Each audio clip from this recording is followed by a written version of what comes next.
Labor and the Greens have criticised Israel over its banning of the UN's Palestinian Refugee Agency. Foreign Minister Penny Wong has joined other international voices calling on Israel to reconsider the ban.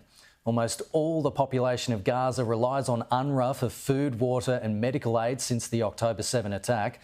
The opposition believes the matter should be left to Israel's parliament, but has called on Australians to support other aid agencies. Jonathan Fowler from UNRWA on Sky News has criticised Israel for claiming Hamas has infiltrated the group.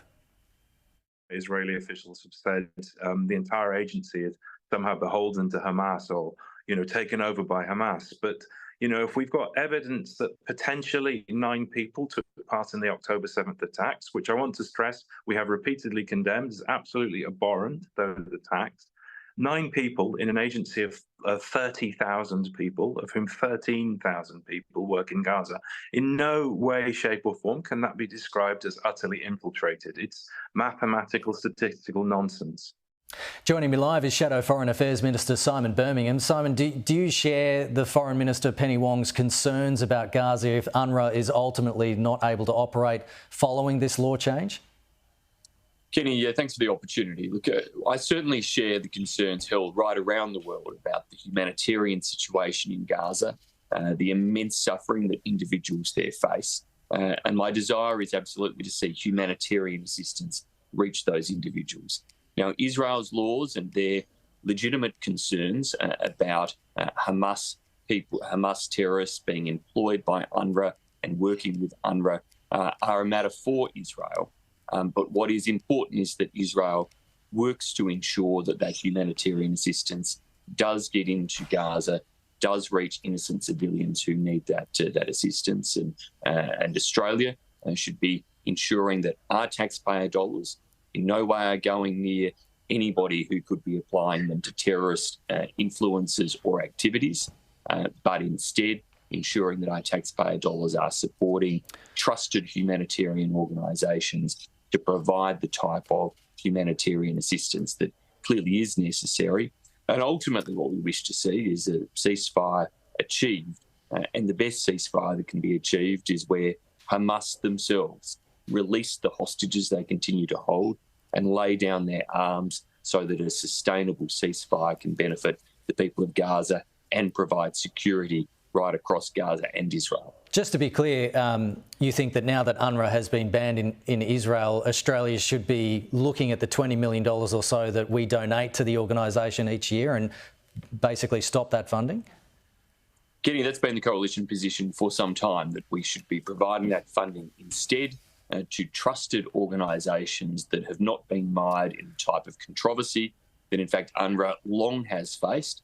The allegations in relation to the individuals who UNRWA ultimately sacked for their involvement in the October 7 terrorist attacks are not the only allegations that have been made against UNRWA over the years, and on various other occasions, issues in relation to UNRWA staff and their activities have been points of concern. Ultimately, we want to see aid, and particularly Australian taxpayer aid dollars, get to where they're needed most, which is in providing that assistance to those innocent civilians in Gaza.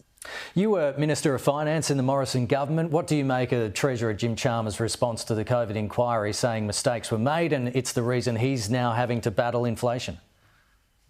Kenny, let's be clear, if we had taken every one of Jim Chalmers' comments and the Labor Party comments when we were in government on board, Australia would have paid more to more people for much longer, because that's what Labor was always calling for back in the COVID days. So I think this report, which acknowledges the extraordinary response of Scott Morrison and the Morrison government, demonstrates that we responded in circumstances that had never been faced before. We did so incredibly effectively to save jobs, to save businesses and to save the Australian economy. Was every decision in hindsight absolutely perfectly right? No, of course not. But Jim Chalmers' criticism now is rank hypocrisy when you look if at everything he said during that time and that Anthony Albanese said during that time.